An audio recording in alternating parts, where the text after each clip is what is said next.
और नाज़रीन इकराम, मैं वीडियो शुरू करूंगी रोजगार अक्साई यानी तुर्गुत बेग की खबर से, जिनके आने का हम बेचैनी से इंतजार कर रहे हैं। लेकिन उनके हवाले से खबर मिली है कि उन्होंने एक टर्किश सीरीज जिसका नाम किरलिस पैक्ति है, इसे ज्वाइन कर लिया है। और इस ड्रामे का नाम अगर हम इंग्लिश में तर्जुमा करें तो बनता है डर्टी बास्केट। इसमें रोजगार अक्साई एक माफिया मैन याऊस का किरदार प्ले करेंगे। मैं इस बारे में मजीद तबसरा इसलिए नहीं करूंगी क्योंकि पहले मोहम्मद बोजदैक कौन सा तारीखी आल्प्स को अहमियत दे रहे हैं, और इस सीजन में कारा आल्प के नाम से जो तारीखी जंगजू लाया गया है और इसके जो तारीखी कारनामे हैं, इनमें से एक भी अभी तक कुर्रलिश उस्मान में नहीं दिखाया गया। और मैं सोच रही हूँ कि एक वीडियो बनाकर आप लोगों को कारा आल्प जो तारीख में मौजूद है वो वाला कारा आल्प दिखाया जाए। लेकिन ये बात अच्छी है कि कॉनर आल्प को इस सीजन में अहमियत दी जा रही है, और क्यों ना दी जाए। इस सीजन की बेहतरीन चीज ही यही है कि कॉनर आल्प का किरदार बढ़ा दिया गया है, किरदार भी आला और अदाकार भी आला। क्योंकि नाज़रीन इकराम, कॉनर आल्प ही वो पहले उस्मानी कमांडर थे जिनका बाज़ंतीनी हाकिमों से जंगों में वास्ता पड़ा। कॉनर आल्प पहले उस्मानी जंगजू हैं जिन्होंने तारीख में पहली बार उस्मानियों की तरफ से छापामार कार्रवाई की। कॉनर आल्प ही वो थे जिन्होंने उस्मान बे को मशवरा दिया था कि उस्मानियों को खेमों को छोड़कर अब महल में रहना चाहिए। और कॉनर आल्प उस्मानी सल्तनत के पहले डिफेंस मिनिस्टर यानी वजीर दिफा थे, और स्कारिया और बुरसा की फतुहात में उस्मान बे के सबसे करीबी साथी और दोस्त कॉनर आल्प ही थे। तो नाज़रीन इकराम, मुझे ये किस्त पिछले किस्त से ज्यादा वाकयात के लिहाज से इंटरेस्टिंग लगी। और इस किस्त के हीरोज उस्मान और ओरहान थे, जबकि याकूब बे जितना मगरूर और मुतकब्बिर तुर्क सरदार अब तक हमने नहीं देखा, जिसके तकब्बुर ने हर एक को परेशान कर रखा है। और इसके इसी तकब्बुर ने इसके सोचने समझने की सलाहियत छीन ली है, इसलिए इसे हर साजिश के पीछे उस्मान बे नजर आता है। जबकि इस किस्त में ओरहान और उस्मान का मिलकर लड़ना और उनके हमले, और जिस तरह कारा जलसौन ने उस्मान बे और याकूब बे के लिए जो घात लगाई थी, इसमें ओरहान गाजी का मौके पर पहुंचना एक बेहतरीन सीन था।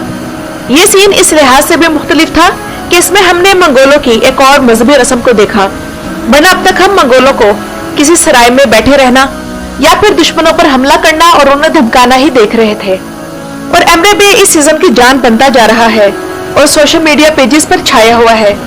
इस हफ्ते एमरे कॉनर को तुर्की का most talked actor on social media कहा गया है।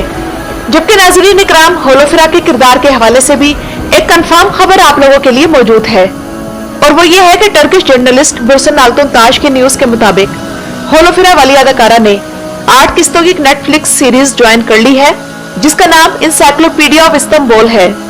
मैंने तो पिछली वीडियो में आप लोगों को बताया था कि होलोफिरा कुछ किस्तों के लिए नजर नहीं आएगी, तो अब इस न्यूज के सामने आने से समझ आ गई है कि ऐसा किस वजह से होगा।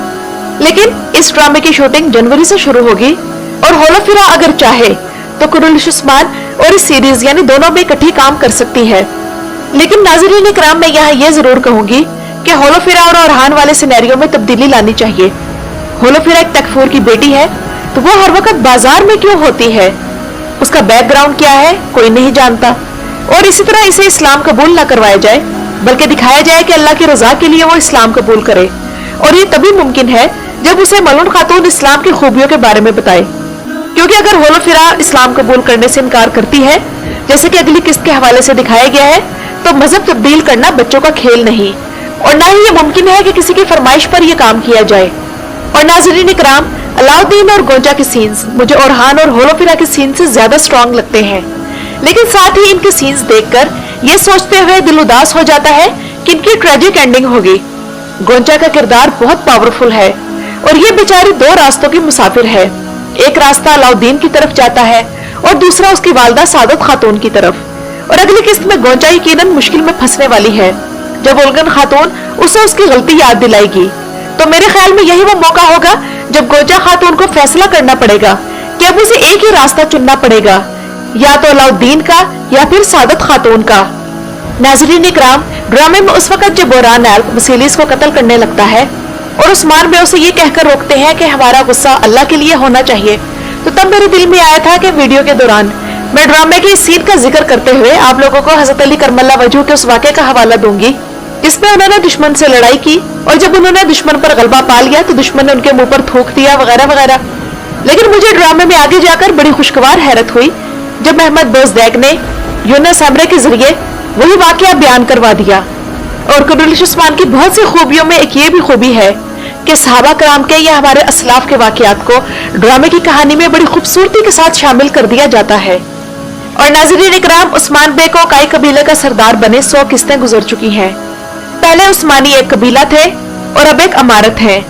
पहले उस्मानियों के दुश्मन सरदार और छोटे इलाकों के हाकिम थे, अब इनके दुश्मनों में सुल्तान और एम्प्रेस शामिल है। पहले इनके जंगजू मकामी थे और अब तमाम अनातोलिया से जंगजू उस्मान बे के उस परचम के नीचे आ रहे हैं जो कई कलों और शहरों पर लहरा रहा है। और ये तमाम फतुहात उस्मान बे की सरदारी के जरिए मुमकिन हुई। गुंदूज बे होते या साकची बे होते, इन दोनों में इतनी अहलियत नहीं थी। और जल्द ही उस्मानी इमारत का दौर खत्म होकर अब उस्मानी सल्तनत के आगाज का वक्त शुरू होने लगा है, जो कि फिर 6 सदियों तक चलेगा। जबकि हम तो कुरैश उस्मान में रोजगार अक्सॉय यानी तुर्गुत बे की एंट्री का इंतजार कर रहे थे, लेकिन आ गए जानदार बे के बेटे सुलेमान बे, जो कि उस्मान बे के इत्तेहादी होंगे। उम्मीद है कि ये किरदार हमारी उम्मीदों पर पूरा उतरेगा और यादगार किरदार बनेगा। जबकि नाज़रीन इकराम, आखिर में यही कहना चाहूंगी कि कुरैश उस्मान ड्रामे और अपनी जिंदगी की इस चकाचौंध में फिलिस्तीनियों को मत भूले। इस मामले में एक बेहतरीन मिसाल तुर्की के मशहूर अदाकार इस्माइल हाजी ओगलो ने हाल ही में कायम की है। और हुआ ये है कि इस्माइल हाजी ओगलो मुसलसल अपने इंस्टाग्राम अकाउंट से फिलिस्तीनियों के हक में पोस्टिंग करते रहते हैं।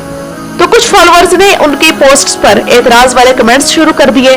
तो उन्होंने ऐसे लोगों को अपनी इंस्टाग्राम स्टोरी में ये जवाब दिया कि मेरे वो दोस्त जो कहते हैं कि हम थक गए हैं क्योंकि आप हमेशा फिलिस्तीन के बारे में ही पोस्ट्स करते रहते हैं, तो उन्हें ये कहना चाहूंगा कि मुझे अनफॉलो कर दें और मेरी तरफ से माजरत, क्योंकि मैं सुकून से नहीं सो सकता।